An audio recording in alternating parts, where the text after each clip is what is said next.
payroll is black and white. People need paid, and they do need paid accurately and on time, and deadlines are key. We can't turn around to somebody and say, sorry, I can't do that. The deadline is payday, and we have to meet that, and it is so important. Welcome to the Payroll Podcast with your host, Nick Day. Find out what it takes to truly discover what it takes to elevate your career within payroll as we meet with the industry leaders who are shaping the industry for tomorrow. Hello and welcome to the Payroll Podcast. As you can probably hear in my voice, I am suffering from a little bit of a man cold, so apologies if I sound like a frog underwater.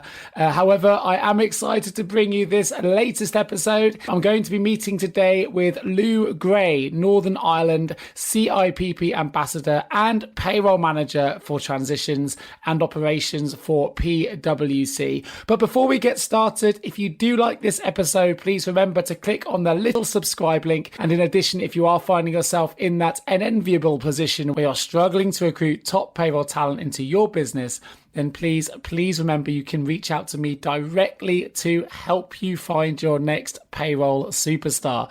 I'm Managing Director of JGA Recruitment. We're a specialist payroll recruiter, and you can contact me at nick@jgarecruitment.com or give me a call, and I would love to help. Right, without further ado, I don't want to give too much away right now, but suffice to say, if you've ever gone through a transformation that's related to payroll automation, or indeed if you're planning a transformation, then this is one episode you're going to very much enjoy. Here we go. So we are finally here. This has been months in the making, and I'm absolutely delighted to finally have the opportunity to sit down and discuss the complex subject of payroll transformation with Lou Gray from PwC for the next 45 minutes or so. So I hope you're all sat quietly, you've got yourselves a cup of tea, and you've got yourself in a place of focus, because we're going to go through a lot of content. Lou has a wealth of experience she's going to share with us today, and I'm going to jump straight in. So before we do get into the issue of payroll transformation and all the things that surround that, I just want to ask Lou if she can give us a little bit more information into her backstory so we understand a bit more about her career to date, and in particular what's led Lou to being here with me on this Payroll Podcast sofa right now. 5 quick questions. That's a bit about your payroll journey to date. Hello, Nick, and it's lovely to be able to finally catch up with you. I've just returned from a fortnight's holiday and celebrating another milestone in my life, the big 50. Congratulations. Thank you, Nick. My payroll journey actually started 31 years ago when I walked into a company and basically asked them to give me a job. And that job, believe it or not, was in payroll. And I've more or less stayed there throughout the years. I've worked in government bodies for 20 plus years. I've worked in a finance team where I concentrated and mostly honed the skills that I had gathered at my early start in life. 20 years in government really gave me a good grounding, and I had some excellent accountants who were able to help me not only understand payroll, but also the whole finance side, which really does have a big impact on payroll. And 3.5 years ago, I joined PwC, which gave me the opportunity to work in the bureau payrolls and everything that it involves. Excellent. Now, I know that Lou, you're someone who's very active on social media, a bit like myself. You are constantly posting, and you're one of the people that really does sort of raise their head above the parapet when it comes to sharing the latest information in relation to payroll legislation and obviously challenges that are facing the industry. So with that in mind, what do you see as being the biggest challenges at the moment that are facing payroll professionals? Historical policy and procedures can really hinder the capacity of any organisation. And this can, on occasions, involve manual workarounds and manual processes to support the more complex payrolls. And sometimes the fact that organisations do have to do the manual exercise just adds to all the extra that we face, especially as we have such a technological. Businesses can face multi-country payroll challenges along with the contractual agreements and the complexities of the standard reporting across the various systems, both in software and for countries. We already know in payroll that from April 2020, Payroll teams are already considering changes and implications with the introduction, for example, of IR35 off-payroll rules and within the payroll sector. And also in April 20, we have the changes for only small employers with secondary NICs of less than 100,000 will qualify for the employment allowance. And of course, the new one that came across in August, the increase in holiday reference period from 12 weeks to 52 weeks for holiday calculations. Payroll teams still need to process payroll accurately and on time, alongside all these changes, not only with government legislation, but with trying to make improvements in technology to make systems quicker and faster and to make it less reliant on human to help improve the technology piece. So Lou, from your perspective, what would you say are the things that someone needs to consider if they want to really successfully drive a successful transformation project within a payroll operation, especially when legislation is changing so fast? Payroll is unfortunately, by definition, a high-risk function within many organisations.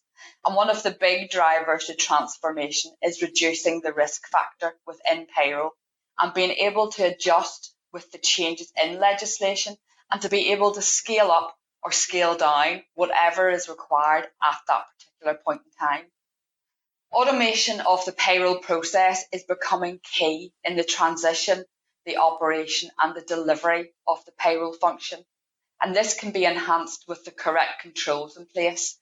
For example, email notifications at key times of the payroll calendar, or ensuring that the correct security access is in place and that there is also a review period in place for the organisation and down to the very individuals. Reducing bottlenecks during annual leave and unexpected absences within a team always ensures that there's continuity of work, which is vital within a payroll team, who unfortunately we cannot change our deadlines. Payday is payday. Standardisation of processes brings uniformity and helps the flow of information and data throughout the business and the statutory bodies, which again helps to simplify, but also allows there to be a greater control in what has to be done. I totally agree, and we're seeing loads of automation come into the recruitment space as well as the payroll space. But I think it's really important as well that we make the definition that, within payroll, as people get panicked and worried, and I think we've covered this in some previous episodes, it's predominantly the tasks within payroll that are going to be automated rather than the roles themselves. So, of course, some of the more mundane and repetitive tasks, such as data entry, for example, are the kind of tasks that will be automated, we think, so that payroll professionals can spend more time on more strategic tasks. And obviously the rise in the requirements for payroll analysts, for example, that we're seeing on the recruitment side of the fence is testament to the fact that there's a lot more data-driven automation happening within departments, and operations are therefore looking for specialist payroll data analysts to be able to interpret that data for strategic purposes. What do you think, though, Lou? Obviously, you're working for a huge global accountancy firm, one of the top 4. How important is the automation of payroll processes becoming when it comes to payroll delivery for clients? Reality is that we have so much technology and so much AI available to us, so why not take advantage of it? Ultimately, there still needs to be a human who is able to see the information that has to be fed in that automation process, and also to have a review of the information out.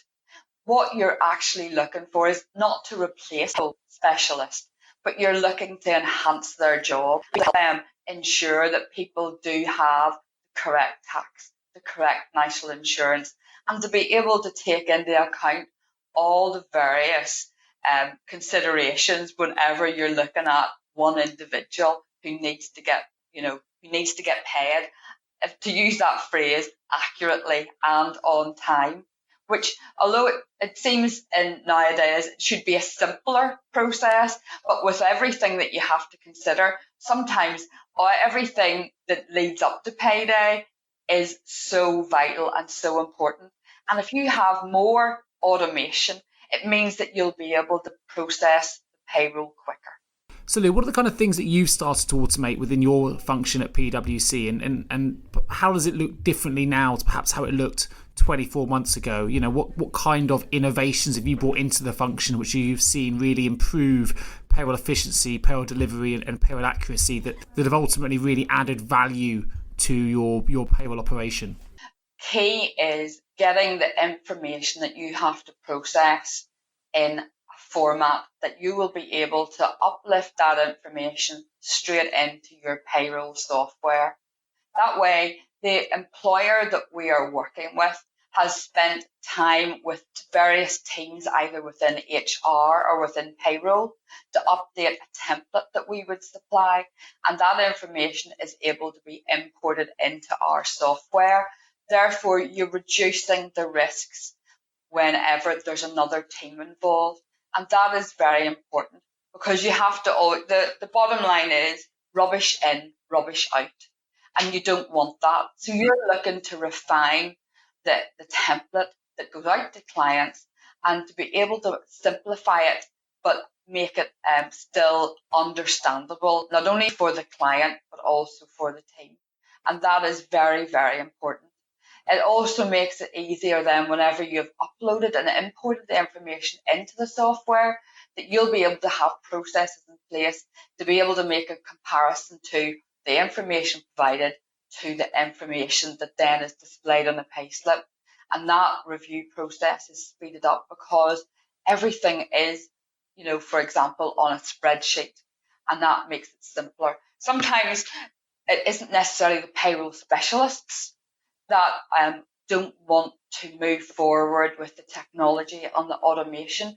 It's trying to encourage the businesses, throughout the world, that automation is important and it is key, not only just for the finance department, but in particular to the payroll department, and to get them to embrace it and not see it as, that don't help us.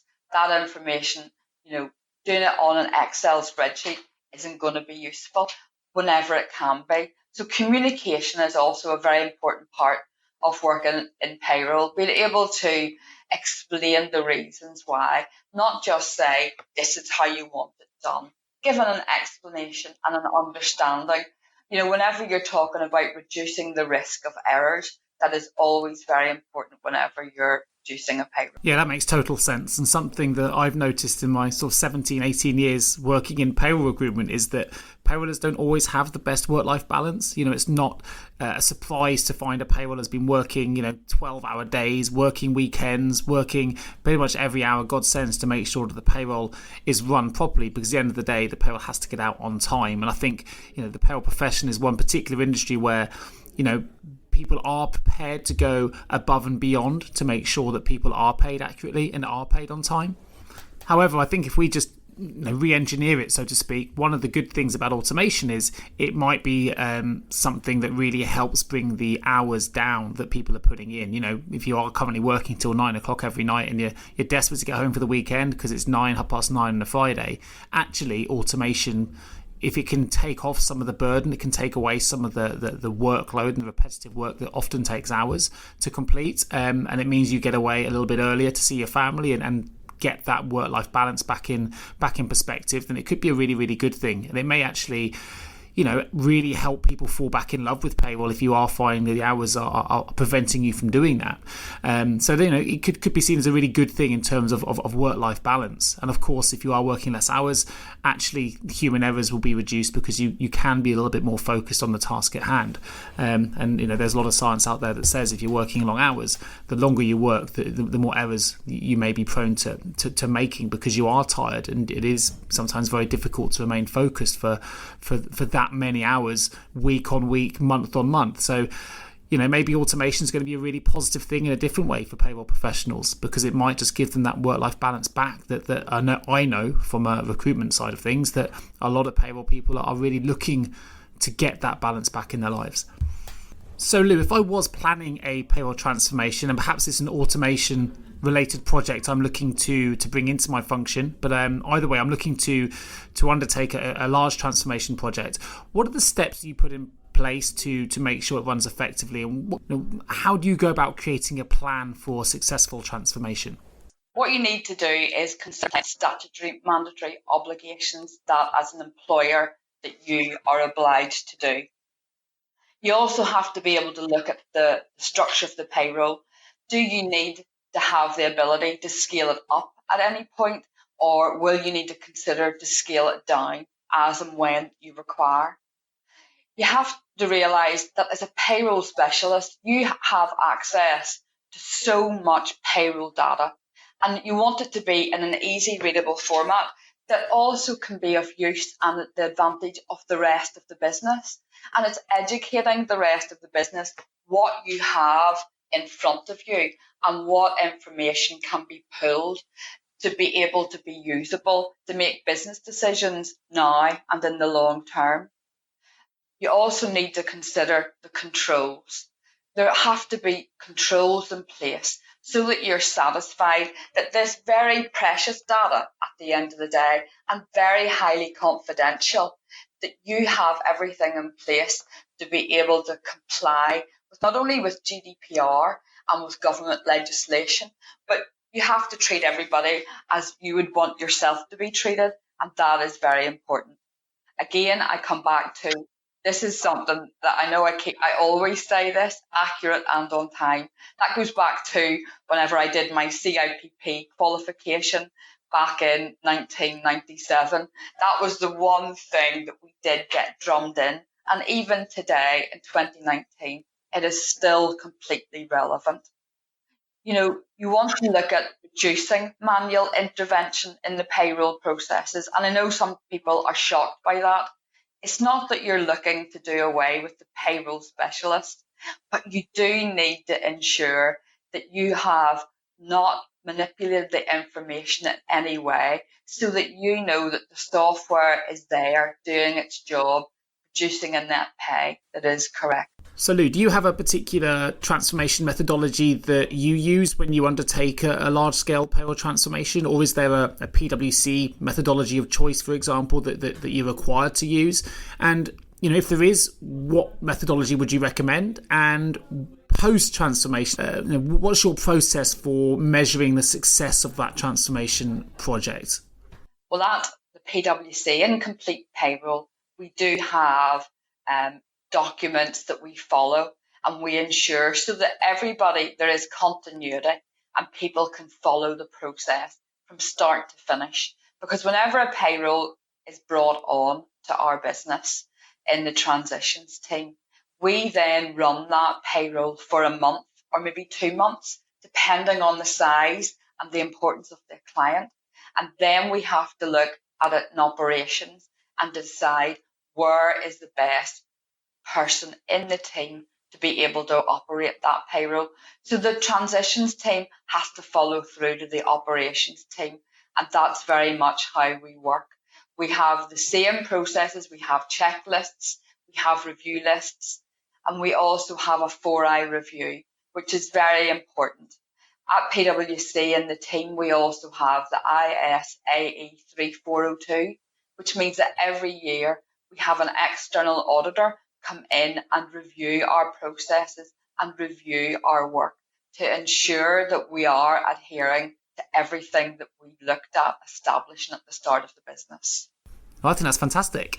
So we are shortly going to find out a little bit more about you, Lou. But before we do, I just want to ask one last question, which is basically, if I am a payroll manager and I'm listening to this podcast right now and I'm considering a transformation project, perhaps I'm considering bringing some automation into my function, what would be the 5 key things that you would recommend I considered before embarking on that project? So if you are listening to this right now, guys and girls, please do grab a pen, grab a piece of paper, and it'd be really helpful, Lou, if you could just share what you think the 5 sort of key steps would be or key considerations would be. I think you have to look at your software, the software that you're using, and looking at the functionality. Not only the functionality that you're using at the moment, but the functionality for the future. Whenever you look on social media, there are so many software companies out there, and they all provide excellent software and webinars to let you know where they're going. It's very important that the software is matching what you want to do. It's also very important that you have confidence in good communication. So that's on the 3, communication. It is key, not only within a small team, but also within a business organization. It's very important. The future of payroll sees so many key functions come together. You've got the payroll team, the HR, the finance, and you also have the IT team. So there's so many things to consider. Yeah, I think that's really fantastic advice, Lou. Thank you so much for sharing. So just to quickly summarise there, we've got make sure you've got a good software, make sure your software is fit for purpose. Definitely make sure you've got a fantastic team around you to support you with the transformation projects. And obviously, as a specialist payroll recruiter, that is something we can definitely help you with if you do need some additional resource to make that happen. Communication, of course, as well, absolutely key to any successful project. So thank you very much for sharing that with us, Lou. I think it's been really, really helpful for those listening. And I hope you had an opportunity, listeners, to take some notes. Right, so in a moment, we're going to find out a little bit more about Lou and what makes her tick. But before we do, we're going to quickly pivot to a very quick advert.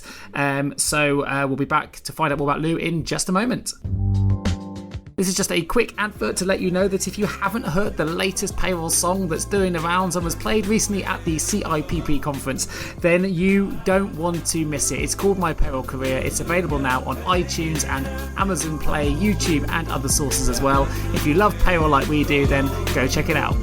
Payroll is changing and the landscape is looking bright. We look to new technologies to show us the light. Chatbots, AI and robotic process automations, introducing blockchain and other innovations. The fact remains that payroll is essential and critical. Should have governance at a level that is ministerial. Titles changing to become more payroll analytical. Brexit will bring changes too, but hey, let's not get political. See, I love payroll and payroll loves me. I don't mind liaising. That was My Payroll Career, available now on iTunes, Amazon Play, YouTube and more. So check it out. Right, back to the podcast.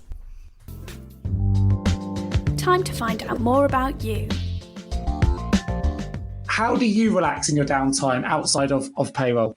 Well, what happened is when my husband turned 50 in May, I arrived at his workplace with a puppy. So Daisy has joined the family, and I hadn't realised just how hard a work a puppy can be. I had forgotten what it's like. So my life revolves around now Daisy, who is 6 months old, and making sure that she is happy and content. Oh, good for you. Also, a few weeks ago, my eldest daughter, Jessica, who's 25, announced that she was getting married. So in 4 weeks' time, I have the wedding of the year. Wow. To attend. I've been organising, and I do have my very own bridezilla. I think it's fantastic. So what a celebratory year then. You've got new puppies, you've just celebrated a monumental birthday, and now you've got the wedding of the year to come. Fantastic. It's going to be a good, memorable year for you. I know. What a way to go. So who are the 2 people who have been most influential to you in your career? I think looking back on my career, whenever I worked at Ardborough Council, I had a finance director called Dave Clark, and he was very much into the detail and only coming to him with a problem when I have a solution. Now, the number of times I would have stomped out of his office or gone for a walk fuming because I had to think of a solution and cursing him that he made me think this way. It's only now in later life I actually appreciate that was a really good grounding, because it does make you sit back. Whenever you have a crisis or a problem, you do take a minute to step back and you think, right, how can I solve this? So that you almost have a solution to the problem. And that makes a huge difference. Huge difference.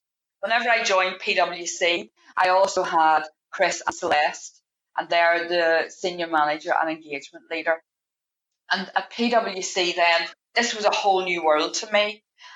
Bureau payroll, when I arrived, I thought I knew it all. And that very quickly I realised that this was a bigger picture. And they at PwC have helped me understand and learn the skills that you need to be able to deal with a client in Australia at 7 p.m. on a Friday night, how to deal with issues whenever the Indian CRM team are trying to get a client happy over the weekend. And that has been very beneficial and one I really appreciate. Well, you speak very positively anyway. You've always been someone, not just in the terms of the tone of your writing on LinkedIn and your social posts, but we've met several times, and you're always very, very enthusiastic and effervescent when it comes to talking about issues related to payroll. I think that's really inspirational for people that either in your team, Lou, or those that come to meet you, because if people don't know much about payroll, it's very easy to be inspired by you when you talk about it. So I think that's really coming across, which is great. And from your perspective, are there any sort of key resources that have really helped you on your payroll journey? I think the CIPP are somebody who I completely believe in. From getting my foundation degree, 20 plus years ago, even now, I think it's so important, the membership of a chartered institute. The reason behind it is I am a strong believer that we have to raise the profile of payroll. To me, that is where payroll has to be on an equal playing field with our tax and audit colleagues. Because genuinely, without payroll, a business will not survive because nobody will be there to pay the tax or the audit teams. And I do genuinely believe that we need to be more positive, to be more outspoken, and to ensure that our voices are heard. CIPP, to me, are out there very positive. They have, at the moment, 2 taglines that you can see over social media, not just LinkedIn, but Twitter and Instagram: be payroll and keep UK paid. And I think it's very important that everybody in payroll allows themselves to speak up. Don't be sitting in the back room quietly getting people paid. That's what you're doing. But step up and be proud to say that you are payroll. I mean, so much so that I have recently been approved to stand on the board of directors for CIPP. And I want to encourage people to get out there and promote payroll as a career, because it is such a vital. Well, congratulations. That's a really exciting post to secure. So you must be really, really excited to be progressing with that. That's fantastic news. Maybe again, if you could invite 3 people to a dinner party, who would they be and why? I would like to invite Boris Johnson. Now, that might seem odd, but Okay. Based on Brexit and based on leadership and based on the persona that's being displayed on the television every single day or on the radio, I would be interested to hear from a financial point of view what his thoughts are really, and to see if he is like how he portrays on the TV. I think purely from a political point of view, seeing I am from Northern Ireland, and because we haven't had a government in place, I would like Arlene Foster. And I'm not really a political person, because I'm sure you're thinking, what is she on about? I just find politics has such a big part to play in the finance team, and in particular in payroll. Decisions being made now by government have a huge implication to the workload that I have and for the payroll specialists that we have.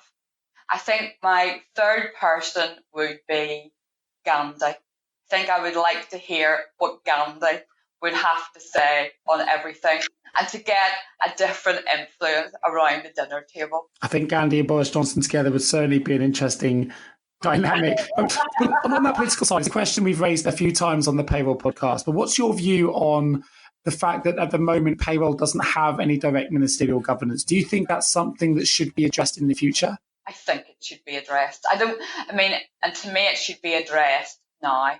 Whenever you look at the important decisions being made around pensions and how they have changed and evolved, Whenever the payroll specialist is collecting the taxes for the government and for the NIC contributions, think of the impact that money that we are gathering and we are responsible for paying over to HMRC.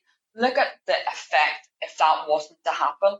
Government really need to understand people and their pays and how it has a knock-on effect.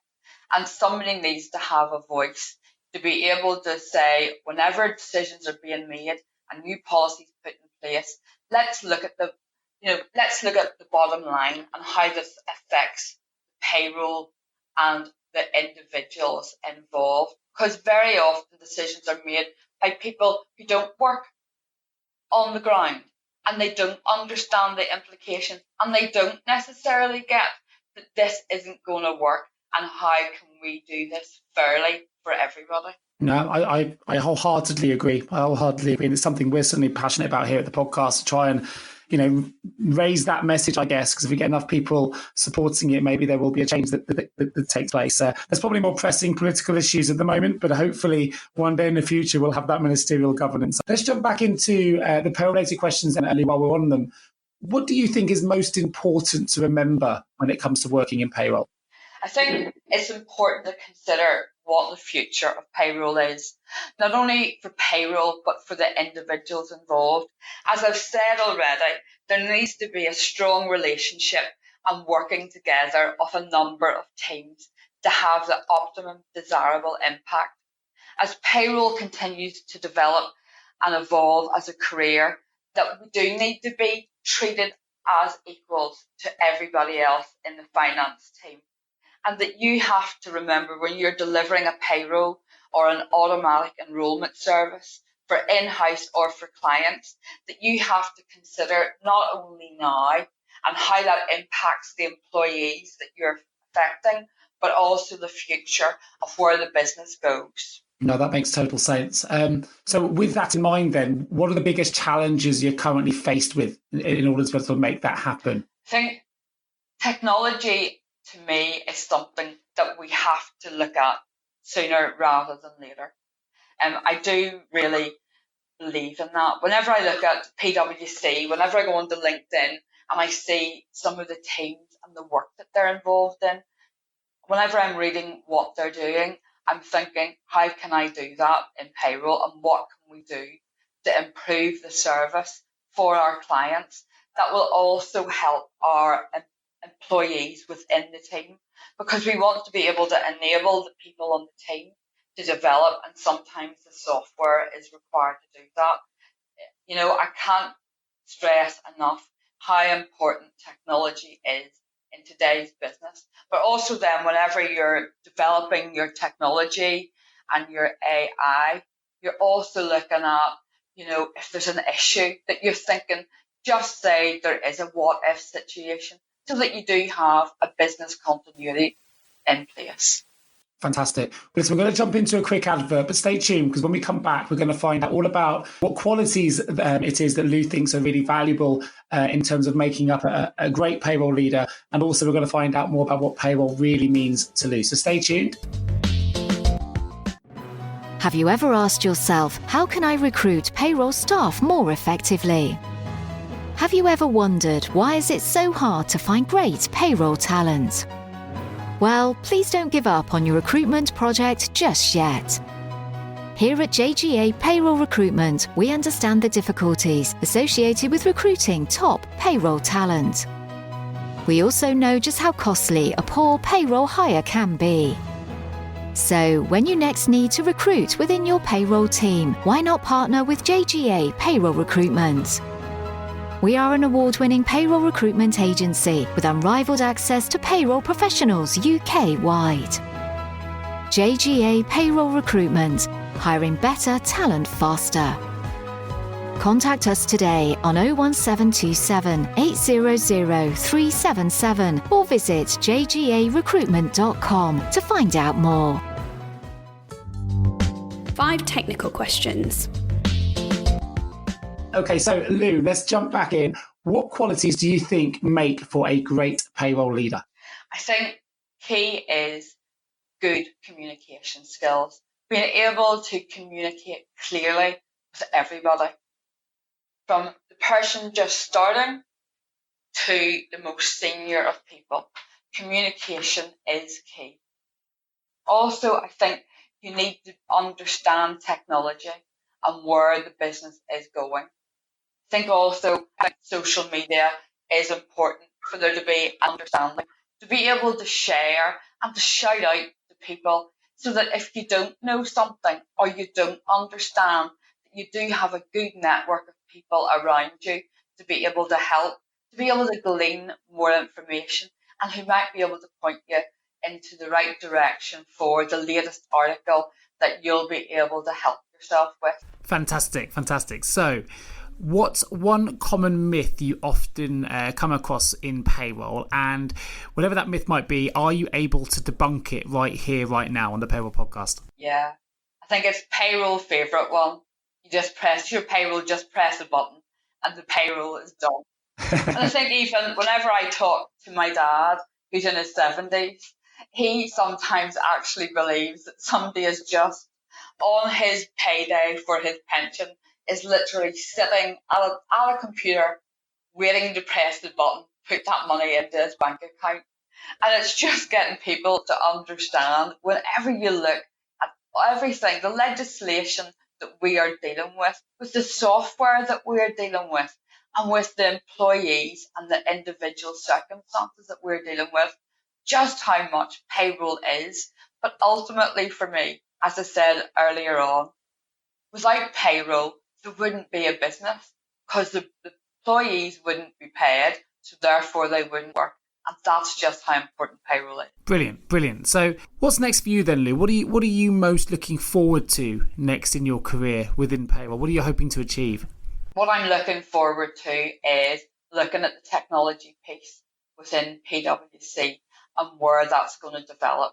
We also have 2 new starters on the student leaver graduation programme, where we have gone out with the PwC teams and we are looking for individuals to start in the payroll team from scratch. So they've literally just done their A-levels and we're going to train them for a year, and then hopefully then send them on to CIPP to do their foundation degree. And also as well looking at hopefully being nominated and voted on for the CIPP board. Well, I wish you the best of luck with the voting, that's for sure, Lou. I'm sure anyone listening to this podcast or anyone that knows you through social media will already be able to testify to your passion and your knowledge for the sector. So I wish you the best of luck with that process. And, actually, just before we jump into the vault, I'd like to ask one final question. It may be evident already for those listening to this, but what I'd like to know is, what is it you really love about payroll? Payroll to me is, I love payroll. And for a couple of years, I did try to move into HR, but HR I decided was too grey, whereas payroll is black and white. People need paid, and they do need paid accurately and on time, and deadlines are key. We can't turn around to somebody and say, sorry, I can't do that. The deadline is payday, and we have to meet that, and it is so important, not only to us as a team, but if you think of as an employee, you are living for payday, and that's what you are doing. Yeah, fantastic. How brilliantly put. Well, we're going to open the vault. Entering the vault. What is one piece of advice you would give to someone working in payroll right now? Educate yourself. There's so much out there on social media that you can read up on and you can learn, so that it's not just, sometimes whenever you're taught something, it doesn't mean anything. But if you go and read up on it and you practice it, I mean, that's one thing that the team do. Every single payroll that's processed, they do a manual calculation. So it's actually understanding the job that you're doing. Fantastic. If you had the power of foresight and could change the entire payroll industry with one action or improvement, what would that action or improvement be? I think it would be to elevate the status of payroll, and not just to think of it as an add-on that isn't really important to a business, but to treat it that it is actually important, and to have given it that from the start, so that we were on boards of directors within businesses, so that government could see how important. Fantastic. In hindsight, what's the one thing you know now that you wish you had known when you first began your payroll career? That I do have confidence, and it's okay to believe in yourself. And whenever you feel passionately about something, to step out from the side and have your voice heard, so that you can make changes and you can make people think about things. Fantastic. Many people believe that working in payroll is just too challenging. It's too much to handle. You're dealing with people unhappy because maybe there's an error in their pay. You've got to handle changes in legislation at a rapid pace. Why do you think that's an external perception? And for you, what's the reality? I think to change that perception is going to take many, many years until payroll are taken seriously and are credible against other colleagues. It's going to be hard to change an employee's perception, because ultimately somebody's pay is very personal to them. So if it isn't right, or if they think that they've overpaid tax, even if should it be by a penny, they're going to take it personally, and it won't matter what you say. It's trying to get them to understand that. Yeah, money, I guess, is obviously a very sensitive subject for a lot of people. You're going to have some very emotionally charged people potentially calling you if they don't feel that something is quite right on their pay slip. So that's why, in the current market, when it comes to payroll professionals, they really do need to be excellent listeners. They need to have excellent communication skills. And most importantly, they need to be able to show empathy. And I think sometimes people forget that. We get so ingrained in payroll people being able to process payroll that actually it's very easy to forget some of the other softer skills, the other qualities that really make up a fantastic payroll professional. So really, really well put there, Lou. And I think it's really good to bring that to attention as well, for sure. Yeah, because you can have the nicest, loveliest person who everybody in a business thinks is just fantastic. And ultimately, if you get their pay wrong, you can see a different side to that person. And then that leaves you that you're dealing with somebody that you thought was one thing, but actually it isn't. And it's being able to adapt, to be able to help and understand and be able to put the point across without upsetting anything further. Sure. So last question, Lou, before we close the podcast. It's been an absolutely fantastic conversation. Thank you so much for giving us such amazing content today. But last question, what's the most common reason for businesses failing when it comes to providing a robust payroll service? I think a lot of businesses fail due to poor communication and assuming that people know and understand for themselves. HMRC very much have the attitude that you do have to understand it and educate yourself. But unfortunately, that isn't the reality, because as professionals, when we're looking at what we have to understand and we're dealing with it day in, day out, the individuals aren't going to find it any better or any easier. And I think employers need to be able to be in the position to communicate information so that the employee has a better understanding and knowledge. Absolutely. Now, of course, if you are listening to this podcast and you are interested in some of the payroll services that PwC and Lou provide, you can, of course, find out a lot more about the PwC payroll delivery offering by going to pwc.co.uk. Lou, as we've mentioned already in this podcast, is very active on social media. So if you did want to connect with Lou as well, I guess it's probably best I ask Lou. Lou, where can our listeners find out more about yourself and connect with you directly if they've enjoyed the content today on this podcast and want to make contact? I am an active user, as you've already said, of LinkedIn and can be found very easily there. I'm also on Twitter and I'm also on Instagram. I am a great believer in social media and sharing information so that everybody understands and has the equality to understand for themselves as well as help educate. Correct. Well, that kind of brings us to an end of the podcast, Lou. So thank you ever so much for joining me today on the Payroll Podcast sofa, so to speak. I'm sorry my voice is a little bit croaky. I'm sort of coming through a bit of a cold, but hopefully you'll be able to hear me okay. And thank you ever so much for joining me today. Of course, if you are a payroll leader listening to this podcast, and you have a payroll-related vacancy you would like some specialist payroll support with, then you can, of course, reach out to me directly as well at nick@jjrecruitment.com, or give me a call on 01727 800 377, and my details will also be in the episode notes. So thanks again, Lou. Thanks everyone for listening to this episode, and I look forward to hearing you all in the next couple of weeks. Thank you very much. Thank you so much for tuning into the Payroll Podcast with Nick Day of JGA Recruitment. If you need help with a current payroll vacancy, then please get in touch with Nick and his team. All contact details can be found in the episode notes. In the meantime, to make sure you never miss a future episode, please subscribe to the show through any of your favourite podcast channels. Till next time.